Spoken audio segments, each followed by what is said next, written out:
Hello student आमी आही टेन्सर शेष पर्यायर उपनीत होइछु आरु एइखिनिते आमी कंडिशनल सेंटेन्सर केनेकैनो आमी करेक्ट टेन्स करिम तार उपरत मैं आज अकमान कबलै गइछु आरु यार पाছত आमी मेट्रिक परीक्षात अहा केइटामान करेक्ट टेन्स करिबलै चेष्टा करिम गतिके আজি এই ভিডিঅ'টো তোমালোকে খুব মনোযোগেৰে স্কিপ নকৰাকৈ চাবা তেতিয়াহে তোমালোকৰ সকলো কনসেপ্ট ক্লিয়াৰ হ'ব। এতিয়া আমি আহোচোন আমাৰ ক্লাছৰুমলৈ। এতিয়া চোৱাচোন বাৰ প্ৰথম এটা মই দি থৈছোঁ it rain I shall not go there. এইটো যদি আমাৰ কাৰেক্ট টেন্স কৰিব লাগে তেতিয়াহ'লে আমাৰ শুদ্ধ কৰিবলৈ দিছে এই ৰেইন উইদিন ব্ৰেকেটত ৰেইনটো আছে। তেতিয়াহ'লে আমি এইটো কাৰেক্ট কৰিবলৈ যাওঁতে আমি ইফ ক্লজত কি আছে চালোঁ আৰু পিছৰ যিটো নেকি অন্য ক্লজটোত কি আছে আমি সেইটো চাম। ইফ ক্লজত আমাৰ ব্ৰেকেট আছে আৰু পিছৰটো হৈছে কি আই শ্যাল নট গো দেয়াৰ। তেতিয়াহ'লে আমি এইটো ডেফিনেটলি গম পাইছোঁ যে এইটো কোনটো আছে আমাৰ conditional sentence number 1 that is probable conditional sentence. তেতিয়াহ'লে আমি এই প্ৰবেবল কণ্ডিশ্যনেল সেন্টেন্সটোত আমি কি ষ্ট্ৰাকচাৰ ব্যৱহাৰ কৰিছিলোঁ এইটো কি প্ৰেজেণ্ট ইনডেফিনিট এইটো কি ফিউচাৰ ইনডেফিনিট। গতিকে ইয়াত গম পালোঁ যে শ্যাল আছে ফিউচাৰ ইনডেফিনিট গতিকে এইটো ডেফিনেটলি কি হ'ব প্ৰেজেণ্ট ইনডেফিনিট হ'ব। গতিকে প্ৰেজেণ্ট ইনডেফিনিট হোৱাৰ লগে লগে এইটো আমি চাম যে ছাবজেক্টটো থাৰ্ড পাৰ্চনত আছে তেতিয়াহ'লে আমি কি কৰিম ইয়াত এছ এটা লগাই দিলে কি হ'ব আমাৰ বাক্যটো শুদ্ধ হৈ যাব। গতিকে এইদৰে আমি কৰিব লাগিব। ঠিক সেইদৰে কেতিয়াবা এইটো নিদি আমাৰ ব্ৰেকেটটো ইয়াতো দিব পাৰে। আমি পালোঁ যে এইটো ৰেইনছ হৈ গ'ল আৰু নেক্সট আমি ব্ৰেকেটটো জানিবা মই ইয়াতহে দি দিলোঁ নট গো এনেকৈ কেতিয়াবা থাকিব পাৰে। তেতিয়াহ'লে এইটো প্ৰেজেণ্ট ইনডেফিনিট হোৱাৰ লগে লগে আমি এইটো কি কৰিম নট গো ঠাইত শ্যাল নট গো এইদৰে আমি কি কৰিম কাৰেক্ট টেন্স কৰিব লাগিব। গতিকে আমি এটাই নহয় দুইটাই জানিব লাগিব শ্যাল নট। তেতিয়াহ'লে এইটো বুজি পাইছা আৰু আমি নেক্সটটোলৈ আহোঁ। এতিয়া নেক্সটটো হৈছে if she invite me I should go to the meeting। তেতিয়াহ'লে আমি গম পাইছোঁ যে এইটোত আমাৰ ইফৰ লগত ইনভাইটটো শুদ্ধ কৰিবলৈ দিছে আৰু এইটোত কি আই শুড আছে শুড গো। গতিকে আমি গম পাইছোঁ যে ইয়াত যেতিয়া ফিউচাৰ পাষ্ট থাকিব তেতিয়াহ'লে কি হ'ব এইটো পাষ্ট ইনডেফিনিট টেন্স হ'ব। তেতিয়াহ'লে আমাক এইটো শুদ্ধ কৰিবলৈ দিলে আমি কি কৰিম এইটো পাষ্ট ইনডেফিনিটত হ'লে ইনভাইটেড গতিকে এইটো ৰাইট হৈ যাব। আমি এনেকৈ শুদ্ধ কৰিব লাগিব। ঠিক সেইদৰে ইয়াত যদি পাষ্ট ইনডেফিনিট দিয়া থাকে ধৰা হওক যেনিবা আমাক এনেকৈ দি দিলে আই গো এনেকৈ দি দিলে গতিকে ইয়াত যেনিবা পাষ্ট ইনডেফিনিট দিয়া আছে গতিকে আই লগত আমি কি এইডোখৰত যদি চুটটো লিখি পিনি দিওঁ তেতিয়া এই বাক্যটো শুদ্ধ হৈ যাব। গতিকে এইদৰে আমি কৰিব লাগিব। Next number third if they play well they would have won the goal. সিহঁতে সোণটো তাৰমানে ফাৰ্ষ্ট প্ৰথম পদকটো জিকিলেহেঁতেন যদিহে ভালকৈ খেলিলেহেঁতেন। তেতিয়াহ'লে এতিয়া আমি গম পাইছোঁ যে ইয়াত উড আছে আকৌ হেভ প্ৰেজেণ্ট পাৰফেক্ট টেন্স আছে। গতিকে আমি ইয়াত যেতিয়া নেকি উড বা শুড প্ৰেজেণ্ট পাৰফেক্ট টেন্স থাকিব তেতিয়া কি কৰোঁ এইটো পাষ্ট পাৰফেক্ট টেন্স আমি ব্যৱহাৰ কৰোঁ। তেতিয়াহ'লে আমি এইডোখৰত কি কৰিম ইফ দে হেডটো লিখিব লাগিব had played ইডি প্লেড এই বাক্যটো তেতিয়া শুদ্ধ হ'ব। ঠিক সেইদৰে এইডোখৰত যেনিবা হেড প্লেড থাকিলে এইটো যেনিবা আমাক শুদ্ধ কৰিবলৈ দিছে তেতিয়াহ'লে কি হ'ব দে ডখৰত মই এইটো মোহাৰি দিছোঁ দে এনেকৈ দিব কেতিয়াবা উইন বুলি দিব এইডোখৰত WIN উইন তেতিয়া কি হ'ব ইয়াত পাৰফেক্ট পাষ্ট পাৰফেক্ট টেন্স থাকিলে আমি কি কৰিম এইটো তেতিয়াহ'লে দে উড হেভ আমি আকৌ দেখাই দিছোঁ দে উড হেভ তাৰপিছত এইটো উইনৰ পাষ্ট পাৰ্টিচিপল ওন এনেদৰে আমি ব্যৱহাৰ কৰিম তেতিয়াহ'লে মই ভাবিছোঁ এইখিনি তোমালোকে বুজি পাইছা এতিয়া মই আৰু এটা ইম্পৰ্টেণ্ট কথা তোমালোকৰ আগত শ্বেয়াৰ কৰিবলৈ ওলাইছোঁ সেইটো চোৱাচোন বাৰু আমাৰ কিছুমান পৰীক্ষাত দেখা পোৱা যায় যে কেতিয়াবা আনলেছ ব্যৱহাৰ কৰিবলৈ দিয়ে এতিয়া আনলেছ মানেনো কি এতিয়া ইফ মানে যদি এতিয়া কি বুজায় যদি বুজায় আনলেছ এইটো মানে কি যদি ন মানে কি নট ইফ নট তেতিয়াহ'লে ইফ মানে যদি এইটো মানে যদি বুজাব আৰু এইটো যদি ন মানে কি যদি মই নাযাওঁ যদি মই নাখাওঁ যদি বৰষুণ নিদিয়ে এনেকুৱা অৰ্থত হ'ব গতিকে আনলেছ মানে এটা নিগেটিভ বস্তু সোমাই থাকে মই কথাটো অকণ স্পষ্ট কৰিব বিচাৰিছোঁ এটা এক্সাম্পলৰ জৰিয়তে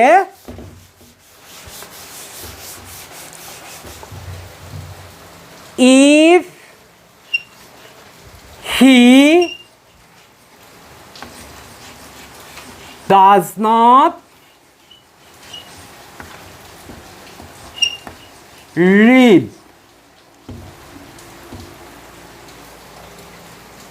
he will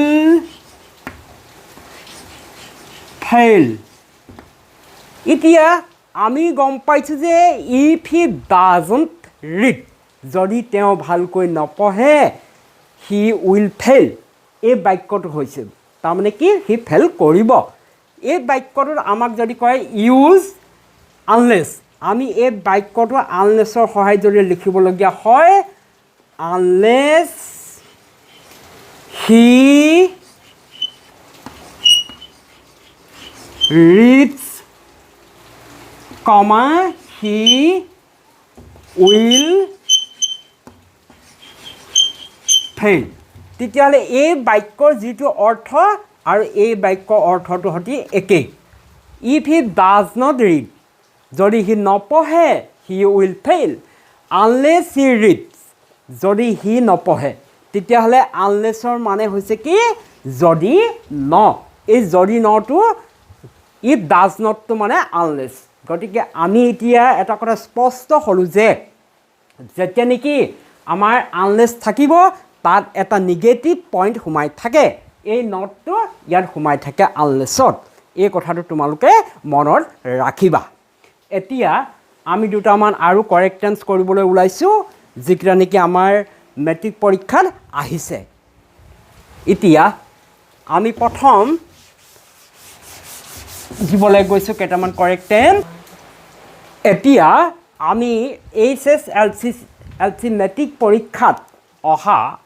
2020 এই বছৰটো পৰীক্ষা নহ'লে মেট্ৰিক গতিকে 21ৰ আখিনি আমি নাপালোঁ 2020ত আহিছিল I go there before she went এই বাক্যটো শুদ্ধ কৰিবলৈ আহিছে তেতিয়াহ'লে এই বাক্যটো শুদ্ধ কৰিবলৈ যাওঁতে আমি কি কৰিব লাগিব বিফ'ৰ শব্দটো আমি ইয়াত পাইছোঁ এক নম্বৰতে মনত ৰাখিব লাগিব আৰু বিফ'ৰ পিছত যিটো আমাৰ চি ৱেণ্ট এইটো কি পাষ্ট ইনডেফিনিটত আছে গতিকে এটা পাষ্ট ইনডেফিনিট আৰু বিফ'ৰ আছে তেতিয়াহ'লে আমি গম পালোঁ যে এইটো ডেফিনেটলি পাষ্ট পাৰফেক্ট টেন্সত হ'বই তেতিয়াহ'লে পাষ্ট পাৰফেক্ট টেন্সৰ যদি ষ্ট্ৰাকচাৰ সেইটো আমাৰ মনত থাকিব লাগিব আমি কি লিখিম তেতিয়াহ'লে আই head gone there before she went তাই যোৱাৰ আগতে মই তালৈ গৈছিলোঁ এনেকুৱা অৰ্থ প্ৰকাশ কৰিছে গতিকে আমি ইয়াত আণ্ডাৰলাইন কৰি দিলোঁ আই হেড গন এইটো কি right answer next when she came যেতিয়া তাই ইয়ালৈ আহিছিল আই ৰাইট এ লেটাৰ তেতিয়াহ'লে আমাৰ হুৱেন আছে যেতিয়া তাই আহিছিল অহাৰ সময়টোত এইটো কোন টেন্স আছে পাষ্ট ইনডেফিনিটত আছে আই ৰাইট মই কি কৰিছিলোঁ লিখিছিলোঁ গতিকে পাষ্ট টেন্স আহিবই এতিয়া পাষ্ট কোনটো আহিব পাষ্ট ইনডেফিনিট আহিবনে পাষ্ট কণ্টিনিউৱাছ আহিব তাই যেতিয়া আহিছিল মই কিবা এটা কৰি আছিলোঁ আমি এনেকৈ নক'ম যেনে গতিকে পাষ্ট কণ্টিনিউৱাছ টেন্স ব্যৱহাৰ কৰা হ'ব তেতিয়াহ'লে কি হ'ব আই ৱাজ ৰাইটিং হ'ব আই ৱাজ ৰাইটিংটো মই এইখিনিতে লিখি দিছোঁ আই ৱাজ ৰাইটিং এনেকৈ হৈ যাব এইটো আণ্ডাৰলাইন কৰি দিছোঁ বুজি পাইছা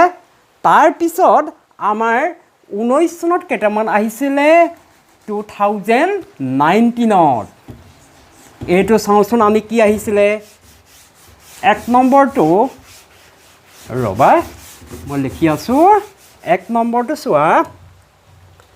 they live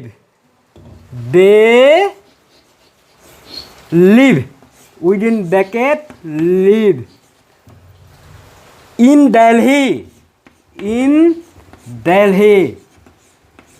Delhi for 10 years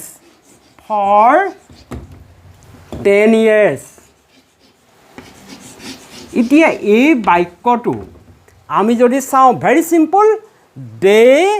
live in Delhi for আমি এইটো পাইছোঁ ফৰ 10 years 10 বছৰ ধৰি গতিকে যেতিয়া নেকি চিন্স বা ফৰ থাকে প্ৰেজেণ্ট পাৰফেক্ট কণ্টিনিউৱাছ টেন্স আমি ব্যৱহাৰ কৰি আহিছোঁ তেতিয়াহ'লে আমি কি কৰিম দে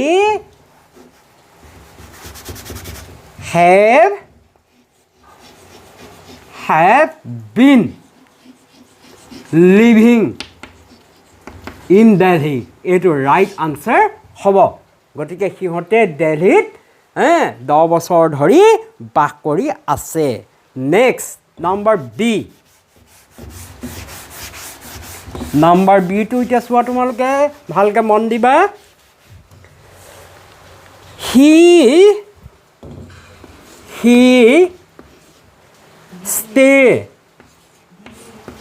stay here until you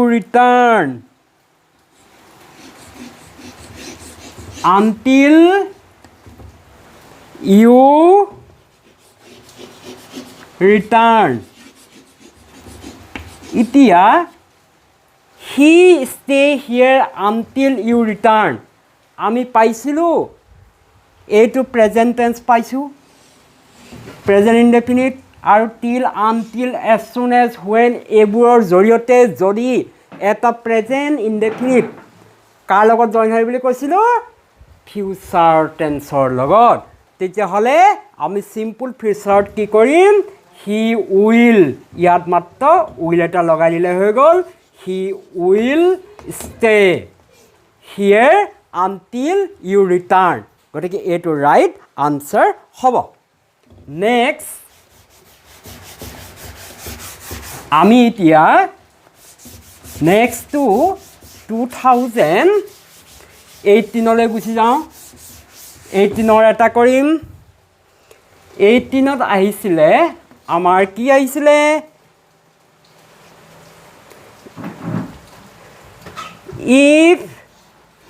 if I be you I would not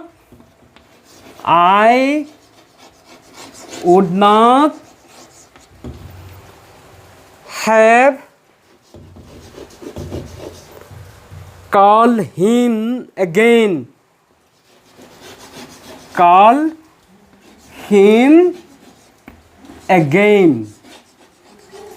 তেতিয়াহ'লে এই বাক্যটো ইফ আছে বি আছে আৰু এইপিনে উড নট হেভ এইটো হৈছে কি আমাৰ উড আছে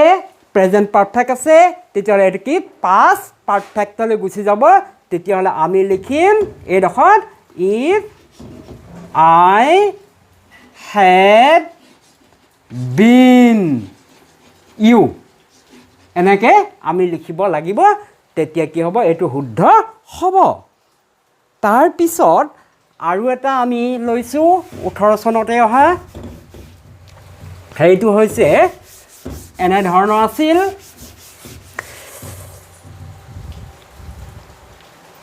The principal is not the principal is not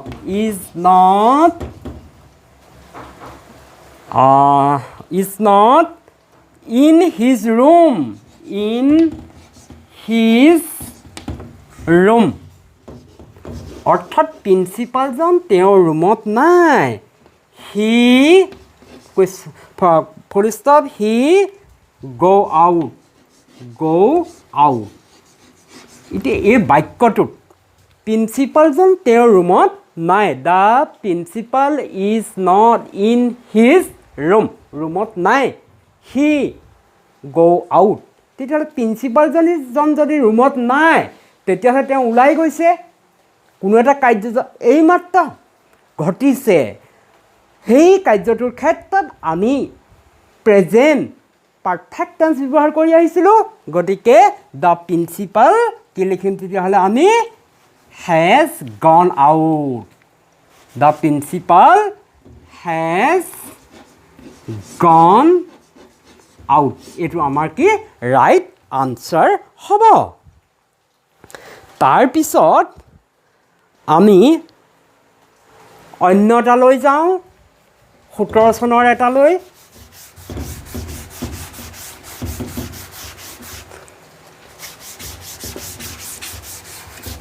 এইবাৰ আমি 17 চনৰ এটা আহিছিলে সেইটো চাওঁচোন বাৰু if it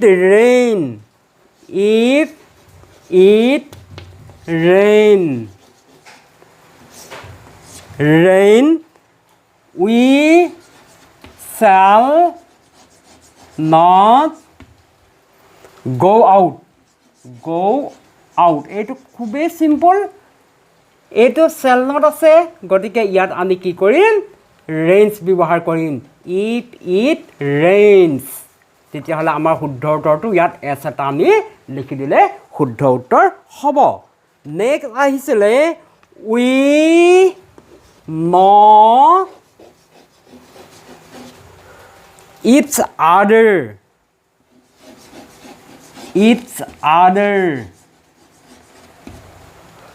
for the last 10 years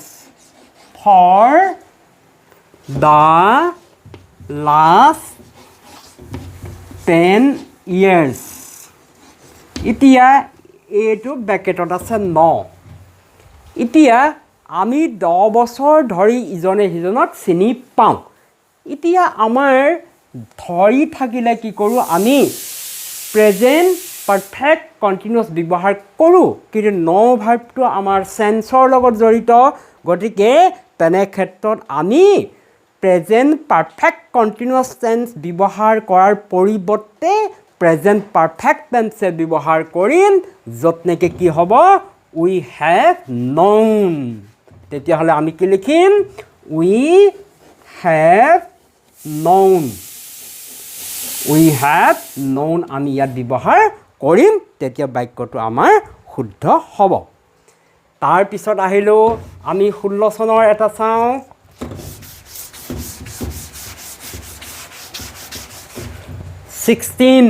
ত আহিছিল it is time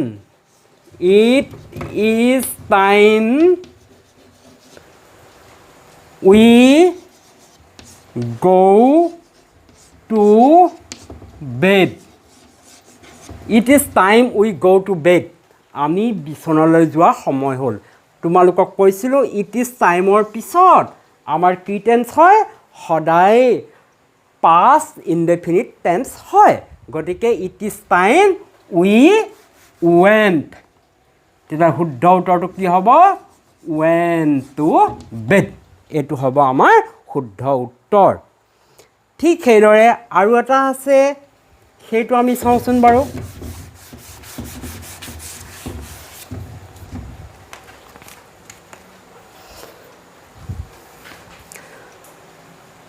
she behaves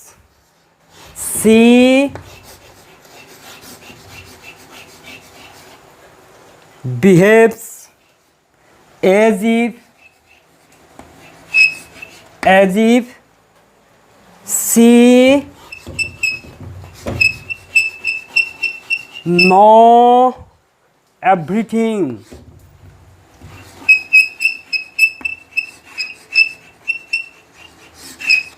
এতিয়া চোৱা আমাৰ she behaves তাই আচৰণ কৰে as if মানে যেন she know everything তাই সকলো জানে এতিয়া এই বাক্যটো আমি শুদ্ধ কৰিবলৈ যাওঁতে আমি এটা কথা মন ৰাখিব লাগিব যে as if টো আমি পাইছোঁ as if ৰ পিছত কি টেন্স ব্যৱহাৰ কৰা হয় সদায় past indefinite টেন্স ব্যৱহাৰ কৰা হয় এতিয়া তাই আচৰণ কৰিছিল কেনেকৈ আচৰণ কৰে as if যেন তাই সকলো জানে কিন্তু নাজানে তাই একো নাজানে কিন্তু ইয়াত তেনেকুৱা এটা অৰ্থ প্ৰকাশ কৰিছে গতিকে এতিয়া আমি যদি ইয়াত কি ব্যৱহাৰ কৰোঁ নৰ past tense knew KNEW knew তেতিয়া বাক্যটো শুদ্ধ হৈ যাব এতিয়া কথা হ'ল কি as if ৰ পিছত সাধাৰণতে কি হয় past indefinite tense ব্যৱহাৰ কৰা হয় ছাত্ৰ ছাত্ৰীসকল তোমালোকক মই এইখিনিতে আজি আমাৰ টেন্সৰ ওপৰত যিখিনি কথা সেইখিনি মই সামৰিব বিচাৰিছোঁ সেয়েহে তোমালোকে ক্লাছটো কেনেকুৱা পালা সেইটো মোক কমেণ্ট কৰিবা আজিলৈ আমি আহোঁ বাই বাই